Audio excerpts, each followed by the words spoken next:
Greetings and welcome to the Culture Ward, where we dissect and dismantle pop culture in all its forms.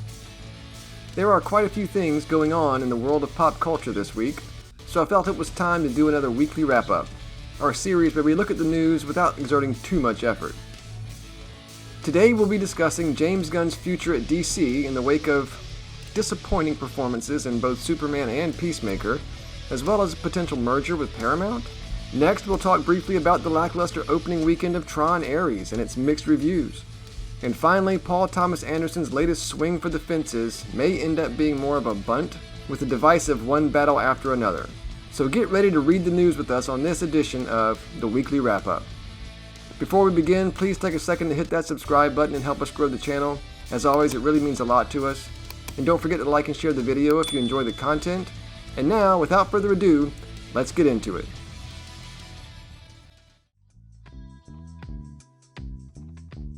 So, we probably all know James Gunn by now. He has been active in Hollywood since the early 2000s, writing, directing, and/or producing a wide range of films, including the live-action Scooby-Doo adaptation and its sequel, and perhaps most notably, the Guardians of the Galaxy movies in the Marvel Cinematic Universe, which kind of made him a household name.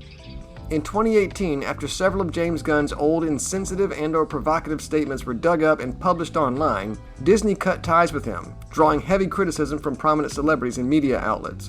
He was then hired by Warner Bros. To write and direct a sequel, of sorts, to the 2016 DC movie, Suicide Squad, as well as a spin-off television series for HBO Max called Peacemaker, starring John Cena as the Djangoistic superhero.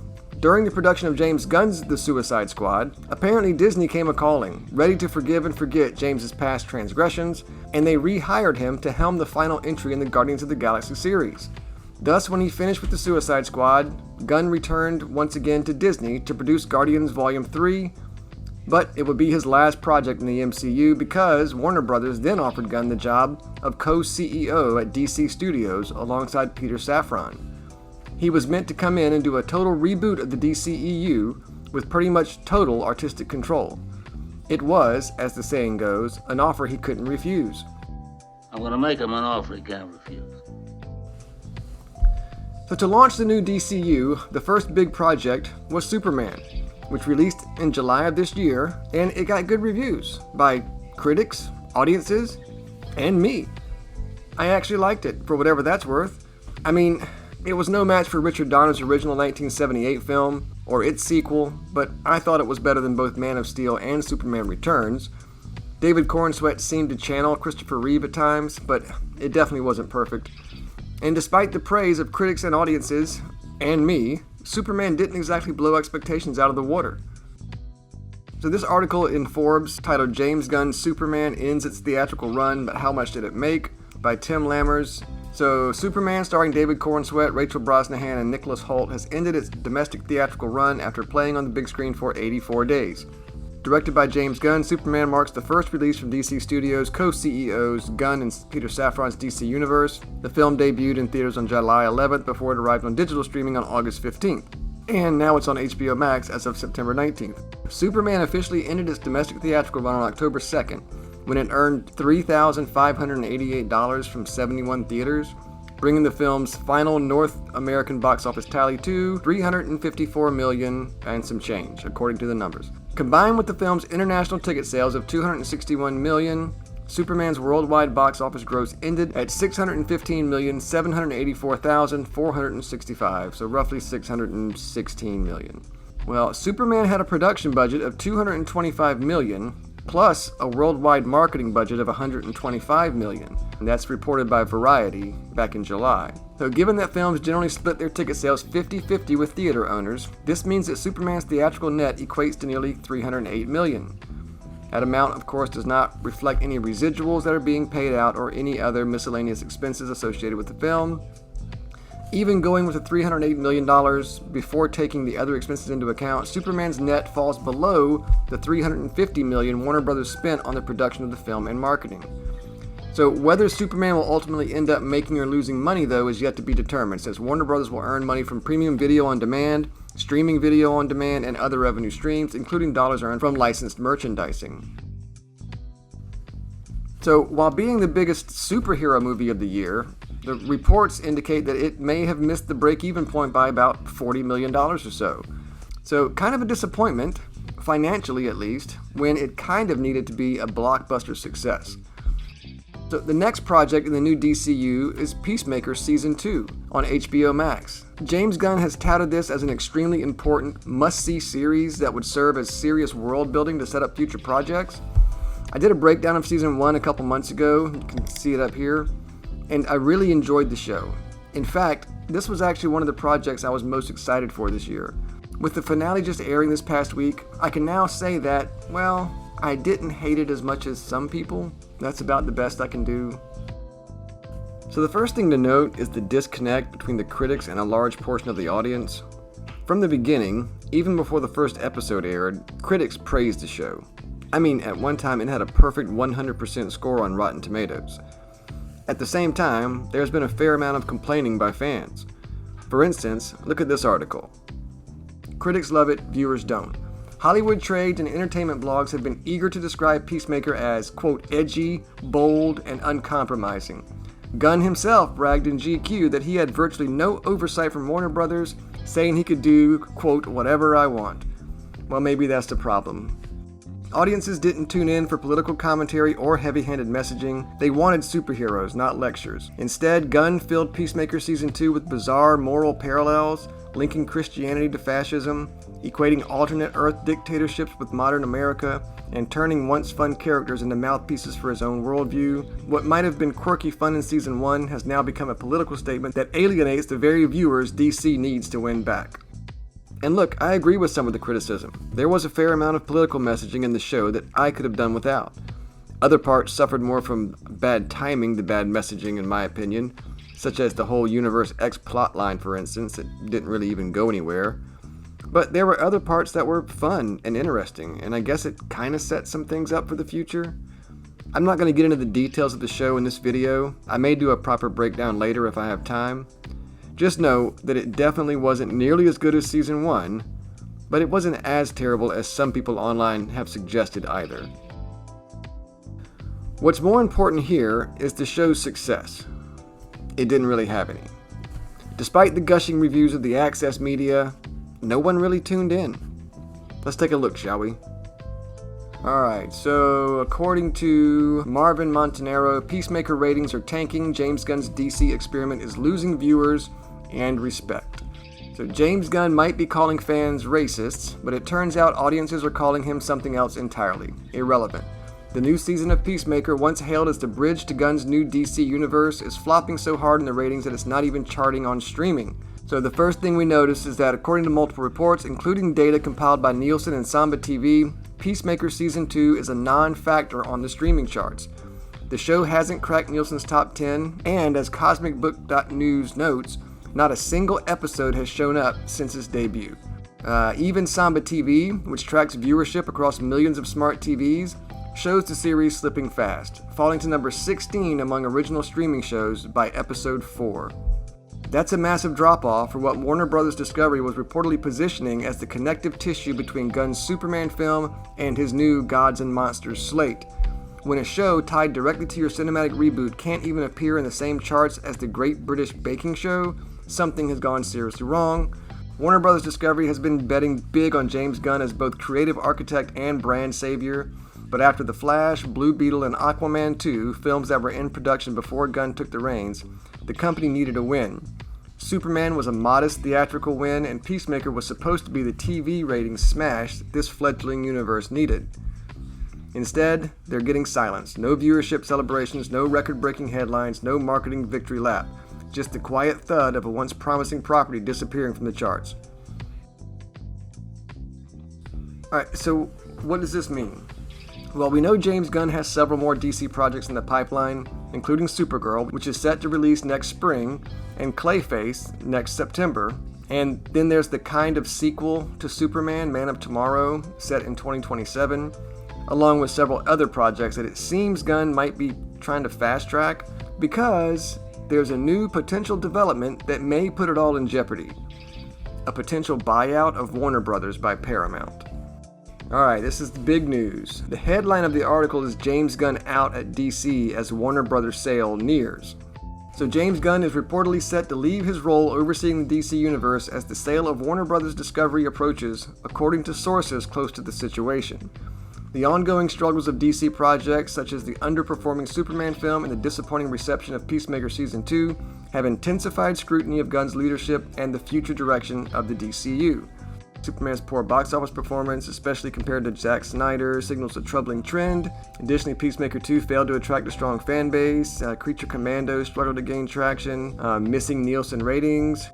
Okay, so behind the scenes, leadership changes expected with Warner Bros. Discovery acquisition.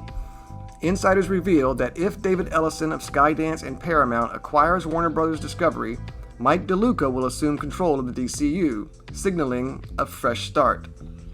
DeLuca, alongside Pam Abdy, recently renewed contracts with Warner Bros. Amid the sale rumors, positioning them as leading candidates under Ellison's ownership. Warner Bros. Discovery CEO David Zaslav is reportedly installing executives favored by Ellison to manage the transition. Now, Gunn has shifted focus away from his initially planned Gods and Monsters storyline, instead emphasizing the Superman family saga.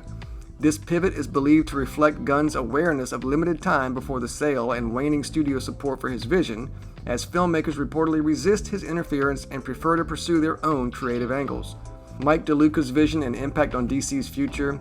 DeLuca's credentials are notable. He discovered screenwriter David S. Goyer, famed for Blade, Man of Steel, and Christopher Nolan's Dark Knight trilogy, and has overseen major franchises including The Conjuring and Minecraft adaptations. Industry insiders praise him as a knowledgeable cinephile with deep understanding of comic book culture and historical trends. Quote, he knows cinema, history, and global movements, and is a die-hard comic book fan, a source noted. Gunn's controversial run, perceived as divisive and alienating by fans, has only deepened internal friction. Industry watchers see Gunn's actions as a final phase before the sale, with the current slate serving more as transitional content aimed at maintaining DC's market presence rather than building a lasting universe. James Gunn's impending exit marks a significant turning point for the DCU amid the Warner Bros. Discovery sale. Fans can expect a reset under Mike DeLuca's leadership, with new creative strategies and potentially a more traditional tone. This shift may distance DC from Gunn's divisive and experimental narratives, aiming to rebuild fan trust and global appeal.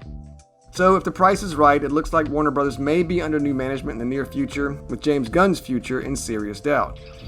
And I don't know how I feel about that. I would never regard myself as a Gunn bro, but I generally enjoy most of his movies. And I was intrigued to see what he was able to do with DC going forward. It is important to note this sale has not happened yet.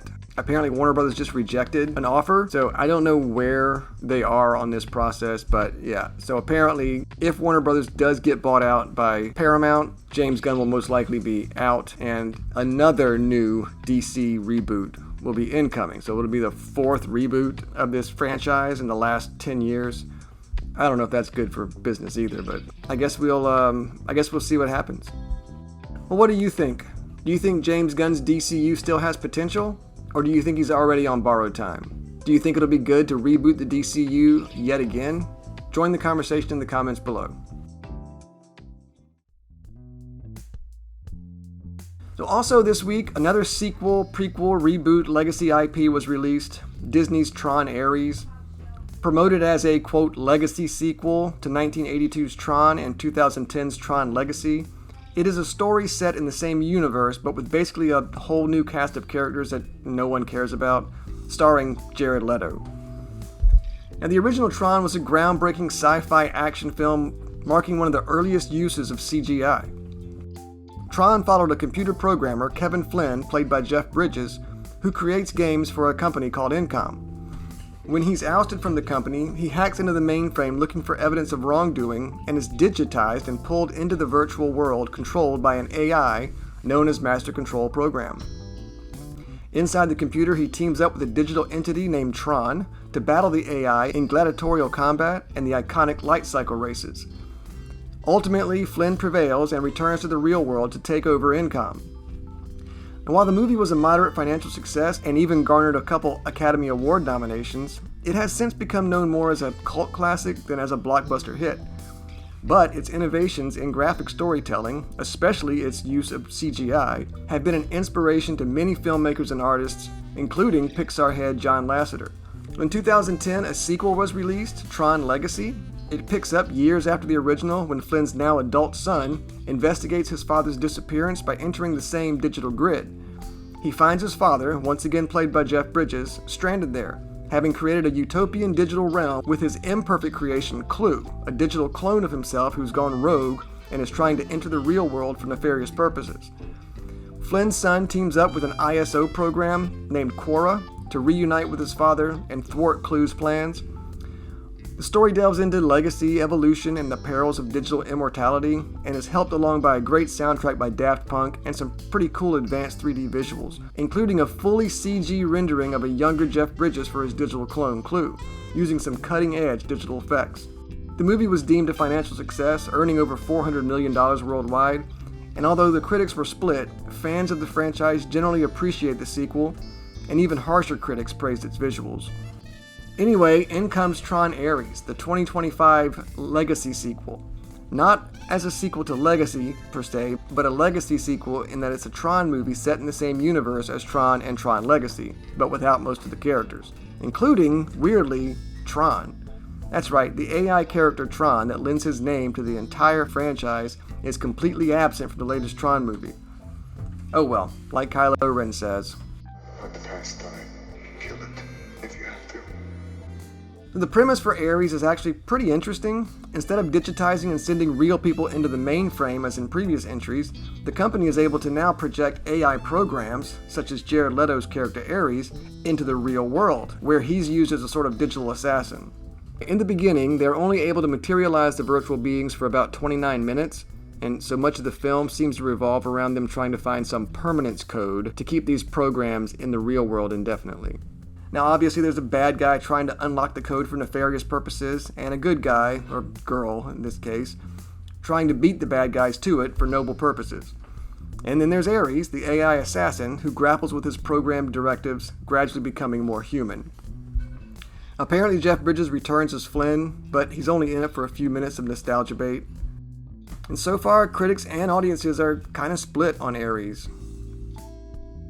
The kids might not remember, but Tron was once one of Disney's most innovative projects with big ideas, eye-popping visuals, and seriously rad light cycles that a generation thought might be awesome to ride in the near future. Now the best thing you can say about the flagging sci-fi franchise is that it sounds pretty cool.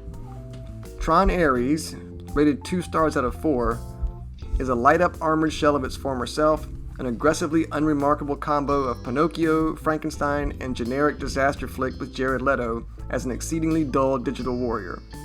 Beat-thumping techno songs and score by Nine Inch Nails help it all go down easier, as does original Tron guy Jeff Bridges duding up a few scenes, but traveling to that nifty high-tech landscape in this third Tron outing has become a chore rather than a pleasure. One would think that with artificial intelligence being on everyone's mind, a new Tron might be the vehicle to explore that theme in a nuanced, albeit entertaining fashion. Nah, ARES botches that too, starting with a digitized exposition dump to get everyone up to speed on what you need to know. So 2 tech companies, Dillinger Systems and Incom, are racing to see who can take the next step in using AI to change the world.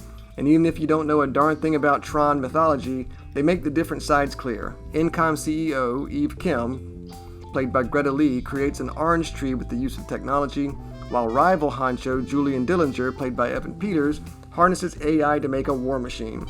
One's about giving life, the other about destruction. Right. Neither of these corporations can keep a physical AI creation from dissolving into grainy black bits in 29 minutes. So when Eve cracks the permanence code, which makes them, yes, permanent, by using an old computer once owned by former Incom CEO Kevin Flynn, Jeff Bridges, Dillinger employs soldiers from the digital grid, including his master control main man, ARES, to nab it from her. ARES, though, is a malfunctioning program and yearns to be a real boy. When Eve winds up blasted into the digital world of the grid, they strike a deal. If ARES gets her back home, she'll help him become flesh and blood. But as soon as they return, a villainous armed force from the grid, including a ginormous flying tank-like recognizer, shows up to start wreaking havoc on the real world. The adventure has all the trappings that a Tron fan would want, from snazzy visuals like light-up discs and ARES surf speeder contraption, to passing references to previous films. None of them really assist a story that's straight up nonsensical, even if you're a hardcore Gen Xer with a Flynn Lives shirt who agrees with ARES that Depeche Mode is totally better than Mozart. It'd be one thing if there were so many whiz-bang sequences to make you forgive the odd plot point, but instead you're just left wondering things like how a laser can just make a human being. On the flip side, we've got a 4-star rating from Matt Zoller Seitz on RogerEbert.com. He says Tron Ares is the second sequel to the 1982 original Tron, which was largely dismissed by critics during its initial release. The founder of this site stood apart from the majority, calling it, quote, a technological sound and light show that is sensational and brainy, stylish and fun, and awarded it 4 stars. So talking about Roger Ebert in 1982 really liked the original Tron. So according to this reviewer, the same description applies here, thus the equally high rating. Tron Ares is spectacularly designed, swiftly paced, thoughtfully written, and directed within an inch of its neon-hued life. The techno score by Nine Inch Nails, Trent Reznor, and Atticus Ross adds to the film's grandeur and imbues it with a philosophical, questioning undertone that is often intriguingly at odds with its kinetic transitions and geometry-fracturing action set pieces. The sum total is a rave of a movie that acts as its own hallucinogen and that is best experienced on a huge screen with a state-of-the-art sound system. If they'd played it again right after I saw it for the first time, I would have gladly stayed in my seat. So, some people liked it, some people didn't. But as for financial success, well, that's also a mixed bag. Alright, Tron Ares eyes soft $35 million opening when the budget was actually $200 million. Start this off with an update. The budget keeps rising. THR reports it's a staggering $200 million. It looks like Tron Ares will have a tough time recouping its budget, especially since the original reporting of its budget being $140 million turned out to be untrue.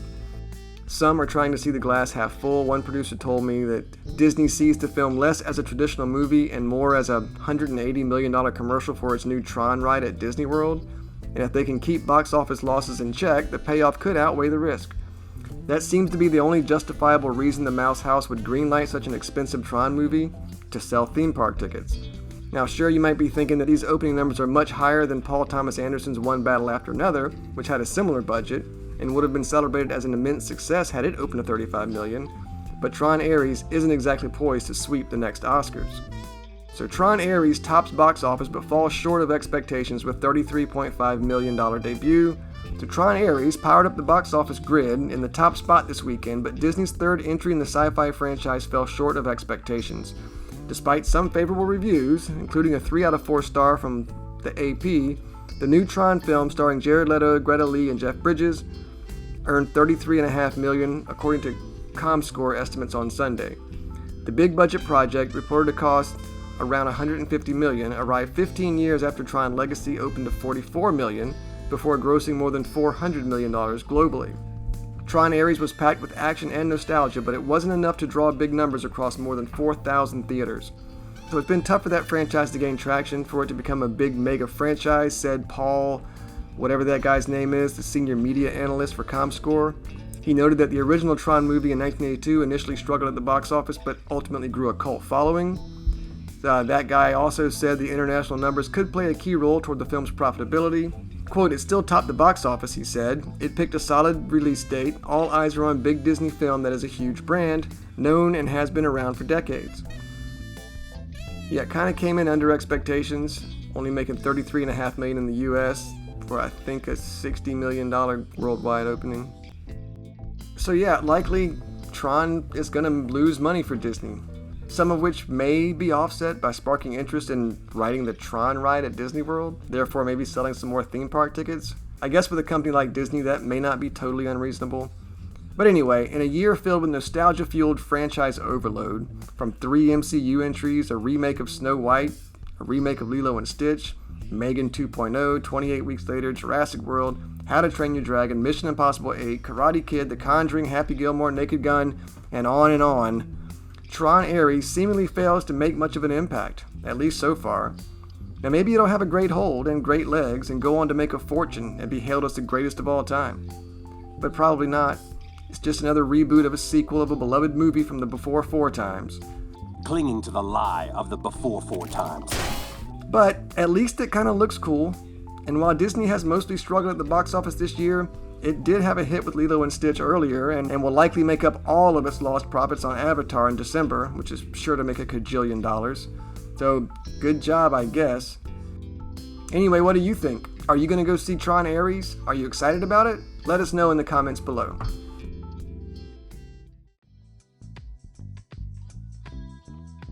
And finally, let's talk about one of the more divisive movies to hit theaters this week. I'm talking about One Battle After Another, written and directed by Paul Thomas Anderson and starring Leonardo DiCaprio and Sean Penn. This is one of the most talked about movies in a long time. Universally anticipated and praised by the mainstream/access media, it's supposed to be a huge hit by one of Hollywood's most beloved filmmakers, starring two of Hollywood's most beloved actors. But could it ever live up to the hype? So, One Battle is an action comedy thriller loosely inspired by the 1990 novel Vineland by Thomas Pynchon. DiCaprio stars as a washed-up former revolutionary who has to get his group of former radicals together to rescue his daughter after she's kidnapped by Sean Penn's character, who is trying to get inducted into some kind of white supremacy group or something. I don't know. It blends screwball humor and thrilling action sequences with lots of heavy-handed commentary on subjects such as radicalism and authoritarianism. Undoubtedly, the movie has style, shot in VistaVision for stunning visuals, with the car chase scenes being singled out even by the harshest critics, as well as good performances by the cast, especially DiCaprio and Benicio del Toro. But it also suffers from rather divisive subtext, with some calling it a thinly veiled allegory for Antifa, with the white supremacist Sean Penn being a stand-in for right-wing opposition. Multiple critics have drawn attention to the way the movie portrays a fictional militant group called French 75. Their tactics, bombings, bank raids, jailbreaks, echo the playbook of left-wing urban insurgencies from the 20th century. Reviewers aren't shy about labeling it. Hollywood in toto argued the film, quote, cast an Antifa-style group as its heroes, while the San Francisco Chronicle described the film, referring to the protagonist as, quote, an allegory that involves Antifa-like left-wing extremists, a well-funded right-wing militia group, and immigrants avoiding ICE. Now, the Daily Beast went further, calling it a, quote, gonzo Antifa rallying cry. Even positive reviews celebrated it as a radical story of, quote, modern-day Antifa revolutionaries. So while the film doesn't use the word Antifa in its script, the parallels are obvious enough that critics across the spectrum are applying the label. Why it matters? Hollywood frequently embraces political causes on screen, but rarely does it glorify violent revolutionaries as sympathetic protagonists. That's why the, quote, Antifa movie framing has caught fire. It crystallizes what many moviegoers already suspect about the industry, that it's willing to romanticize chaos so long as the ideology leans left. And I don't know. I haven't seen the movie, so I can't make any pronouncements on the merits of any of the criticism, or praise for that matter. I can say that, based on what I have seen and heard, the timing of the movie is probably not great. It may have been a lot less divisive, say 20 years ago, but with all the political turmoil and division in American politics since about 2015, which has been amplified with political violence more recently, I can understand why some people might be reacting to it. But none of that is the reason for this video.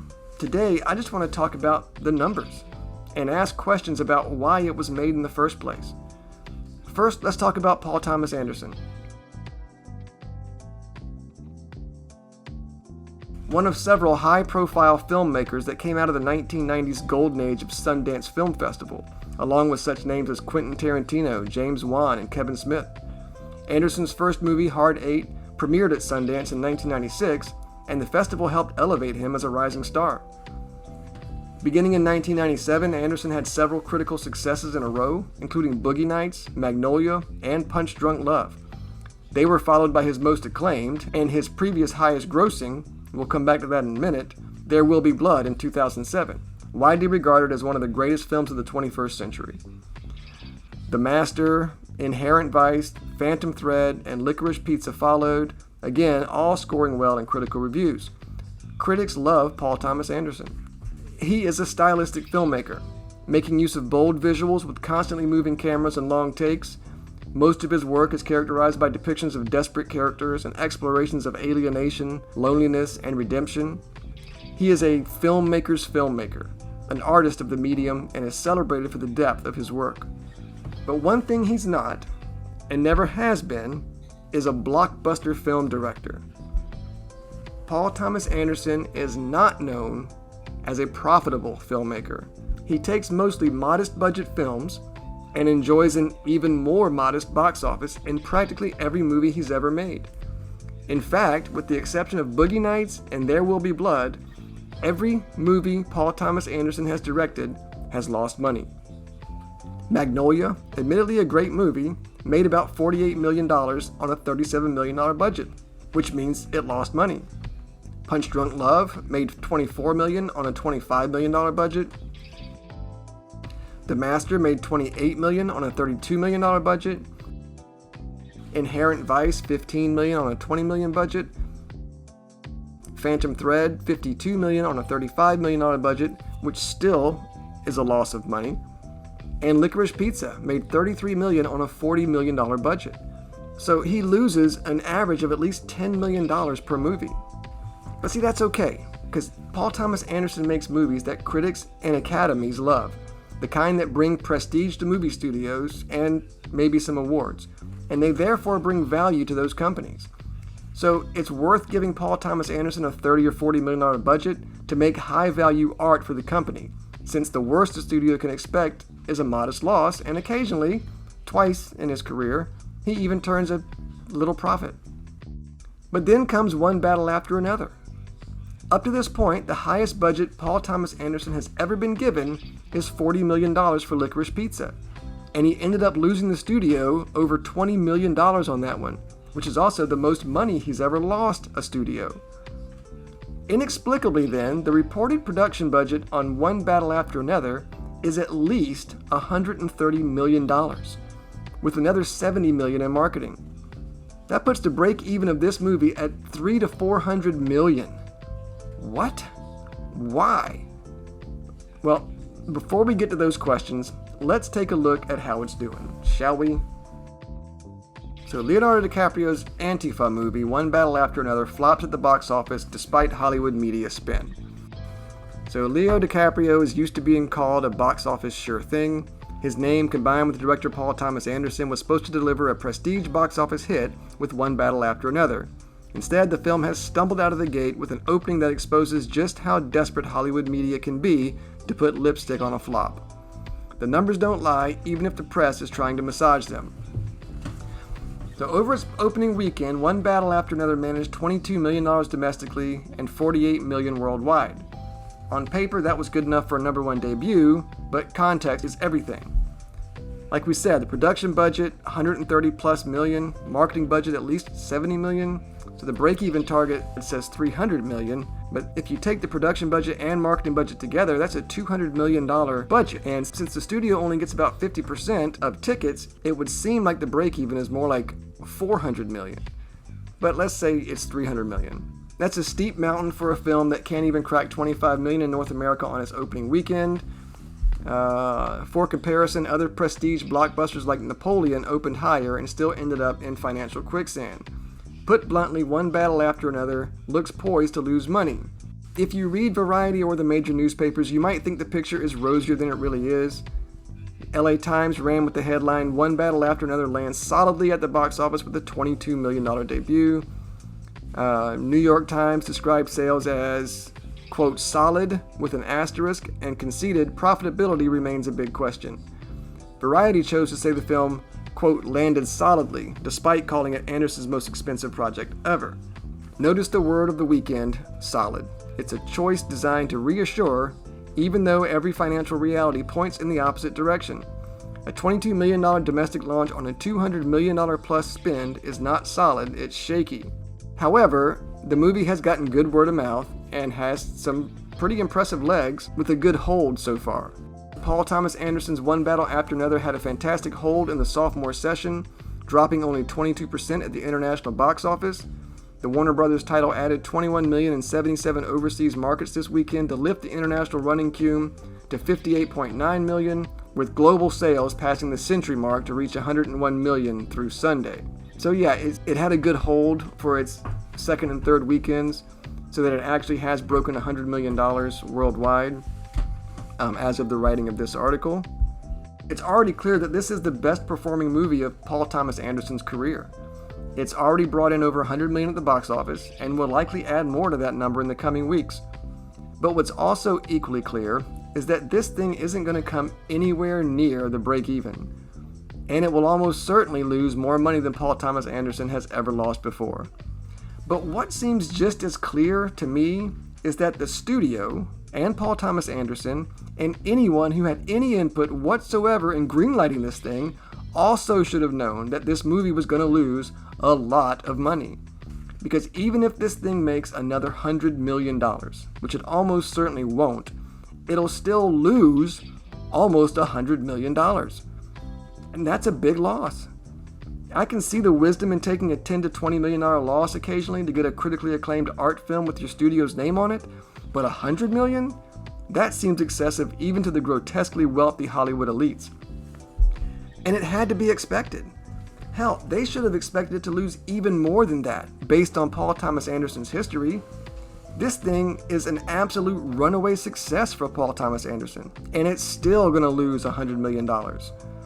In other words, it was guaranteed to lose at least this much. So again, I have to ask, why? Why did they approve this project? Was there some ulterior motive? Is there some dark money being fed into the studios to produce projects like this, even ones destined to fail fantastically? And those questions seem even more sinister when considering the subject matter and divisive nature of this particular film. Don't they? Now, I'm not saying it's paid propaganda, but it sure seems like paid propaganda. But what do I know? I'm just a dumb guy on YouTube asking dumb questions, right? What do you think? Do you think Paul Thomas Anderson ever even had a chance of turning a profit on one battle after another? Why do you think they gave him such a big budget anyway? Join the conversation in the comments below. And that brings us to the end of another installment of the weekly wrap-up here in the Culture Ward. What did you think of the news stories? Are there other stories that we missed or ones that you want us to delve into next time? Let us know in the comments. As always, thank you so much for watching. Please like and subscribe if you enjoyed the video. Bye for now. We hope to see you next time in the Culture Ward.